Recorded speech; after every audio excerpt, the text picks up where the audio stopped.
Magandang araw sa inyong lahat. Ako si Ethan Jade Hugan at ang aming advokasya para sa araw na ito ay ang pagpapalaganap at ang pagpapahalaga ng ating sariling wika, ang wikang Filipino. Ang wika ay hindi lamang isang paraan ng komunikasyon. Ito rin ay simbolo ng ating kasaysayan, kultura at identidad bilang isang Pilipino. Sa bawat salita, sa bawat pangungusap, ay nakatago ang ating mga kwento, ang ating mga pangarap at ang ating mga pag-asa. Ang wikang Filipino ay hindi lamang basta salita. Ito ay isang mahalagang bahagi ng ating pagkakakilanlan bilang mga Filipino. Sa pamamagitan ng ating wika na ipapahayag natin ang ating mga saloobin, kaisipan at damdamin. Ito rin ang nag-uugnay sa atin bilang isang bansa. Ang paggamit ng ating sariling wika ay isang paraan na pagpapahalaga sa ating mga ninuno at sa kultura. Ang wikang Pilipino ay malalim na kasaysayan na nagmula sa mga sinaunang wika ng mga sinaunang Pilipino. Ito ay patunay ng ating matagal na pagkakaisa bilang isang bansa. Sa pamamagitan ng pag-aaral ng kasaysayan ng ating wika, maipapakita natin ang kahalagahan ng pagpapahalaga at pagpapalaganap nito. Ang mga salitang ating ginagamit ngayon ay nagmula sa mga sinaunang katutubo, wika tulad ng Tagalog, Bisaya, Ilocano at marami pang iba. Ang pag-aaral ng kasaysayan ng wikang Pilipino ay nagbibigay daan sa atin upang maunawaan ang ating pinagmulan at higit na may papahalaga ang ating wika bilang bahagi ng ating kulturang identidad. Ang wikang Pilipino ay patuloy na mag-unlad at nagbabago. Sa kasalukuyan, may mga bagong salita at ekspresyon na nabubuo upang mas maipahayag ang mga bagong konsepto at teknolohiya. Mahalaga na manatili tayong updated sa mga pagbabago sa ating wika upang patuloy itong gamitin. Sa panahon ngayon, ang teknolohiya ay nagdudulot ng mga pagbabago sa paraan ng ating komunikasyon. Ito ay nagiging dahilan upang lumitaw ang mga bagong salita at ekspresyon na sumasalamin sa mga bagong karanasan at realidad ng ating lipunan. Sa pagiging bukas natin sa mga bago at pagpalawak ng ating wika, patuloy nating pinapayaman ang ating kultura at pagkakakilanlan bilang Pilipino. Ang paggamit ng wikang Pilipino ay isang paraan ng pagkakaroon ng pagkakaisa sa ating bansa. Kapag tayo ay nagsasalita ng isang wika, mas madaling maunawaan at maipahayag ang ating mga saloobin at kaisipan. Ito ay nagbibigay daan sa mas malalim na pagkakaintindihan at pagkakaroon ng solidong samahan bilang isang bansa. Sa pamamagitan ng paggamit ng wikang Pilipino, nagkakaroon tayo ng pagkakataon na magkaunawaan at magkaisa. Sa gitna ng pagkakaiba natin, ang pagkakaroon ng isang pambansang wika ay nagpapalakas sa ating pagkakakilanlan bilang isang bansa at nagbibigay daan sa atin na magkaroon ng boses at representasyon at paraigdig komunidad. Sa kasalukuyan, marami sa atin ang mas piniling gumamit ng ibang wika dahil sa impluwensya ng globalisasyon at teknolohiya. Ito ay isang hamon na kailangan nating harapin. Ngunit, hindi natin dapat kalimutan ang kahalagahan ng ating sariling wika. Dapat nating ipagpatuloy ang paggamit at pagpapahalaga sa wikang Filipino upang hindi ito tuluyang mawala. Upang malabanan ang hamong ito, kailangan nating magpatupad ng mga programa na nagtataguyod sa paggamit ng wikang Filipino sa ating paaralan, komunidad at media. Ang mga paaralan ay dapat magkaroon ng mga kurikulum na nagtuturo ng wikang Filipino at nagpapahalaga sa kahalagahan nito. Ang mga komunidad ay maaaring mag-organisa ng mga aktibidad na nagpapalaganap sa wikang Filipino, tulad ng pagdiriwang ng Buwan ng Wika.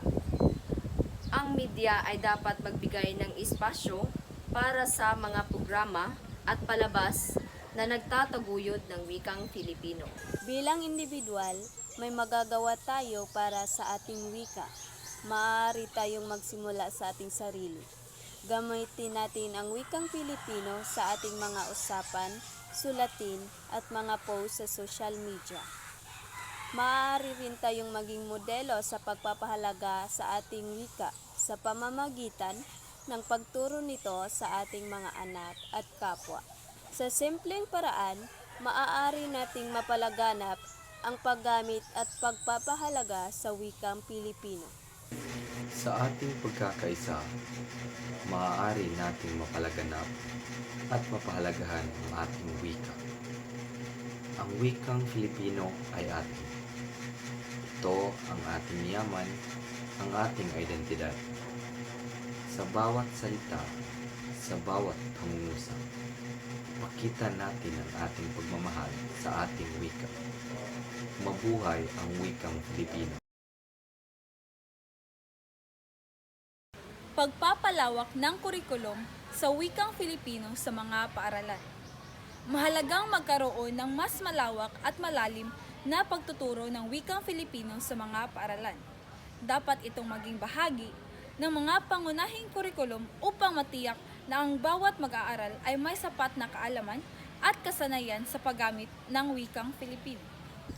Pagpapalaganap ng mga publikong serbisyo sa wikang Pilipino. Dapat magkaroon ng mga serbisyo sa pamahalaan na nakatuon sa paggamit ng wikang Filipino. Mula sa mga ahensya ng gobyerno hanggang sa mga ospital at iba pang serbisyong pampubliko, dapat magkaroon ng mga tauhan na bihasa sa paggamit ng wikang Filipino upang mas maipapahayag ng mga individual ng kanilang mga pangangailangan. Pagtuturo ng wika Pilipino sa pamamagitan ng mga media. Ang mga programa sa telebisyon at radyo ay maaaring magsilbing instrumento para sa pagpapalaganap ng wikang Pilipino. Dapat magkaroon ng mga palabas at programang nakatuon sa paggamit at pagpapahalaga sa wikang Pilipino upang mas maengganyo ang mga tao na gamitin ito sa kanilang pang-araw-araw na buhay. Paglikha ng mga online resources sa wikang Filipino. Mahalaga rin na magkaroon ng mga online resources tulad ng mga websites, applications, at social media groups na naglalayong magturo ng paggamit ng wikang Filipino. Ito ay nagbibigay lawak ng access at pagkakataon sa mga individual na matuto at magamit ang wikang Filipino. Pagpalaganap ng aklat at panitikan sa wikang Pilipino. Dapat suportahan at pahalagahan ang aklat at panitikan na isinulat sa wikang Pilipino. Ang pagpalaganap ng mga aklat at panitikan na nakasentro sa wikang Pilipino ay mabibigyan ng daan sa mas malawak na pagkakataon para sa mga individual na magbasa at matuto ng wikang Pilipino. Pagpapalaganap ng mga paligsahan at aktibidad sa wikang Filipino. Maaaring magkaroon ng mga paligsahan tulad ng pagsulat ng tula, sanaysay o kwento gamit ang wikang Filipino. Ang mga aktibidad na ito ay magbibigay ng pagkakataon sa mga individual na maipamalas ang kanilang galing at kahusayan sa paggamit ng wika. Pagpapalaganap ng mga community events na nakatuon sa wikang Filipino. Ang pag-organisa ng mga community events tulad ng pagdiriwang ng Buwan ng Wika ay magbibigay ng pagkakataon sa mga tao na ipakita ang kanilang pagmamahal at pagpapahalaga sa wikang Filipino. Ito ay maaaring magsilbing platform para sa mga aktibidad at programa na nagpapahalaga sa wikang Filipino. Ang pagpapalaganap ng mga kampanya at adhikain sa wikang Pilipino. Mahalagang magkaroon ng mga kampanya at adhikain na naglalayong hikayatin ang mga tao na gamitin at mahalin ang wikang Pilipino. Ang mga adhikain na ito ay maaaring isulong ng mga organisasyon, institusyon o mga individual na may malasakit sa ating wika. Pagtuturo at pagpapahalaga ng wikang Pilipino sa tahanan. Ang tahanan ay kung saan mahalagang lugar kung saan dapat matutunan ang papahalaga ng wikang Pilipino. Dapat ituro at pahalagahan ng mga magulang ang wikang Pilipino sa kanilang mga anak upang maging bahagi ito ng kanilang pang-araw-araw na komunikasyon at pagkakakilanlan. Wikang Filipino, ang ating yaman, ating identidad.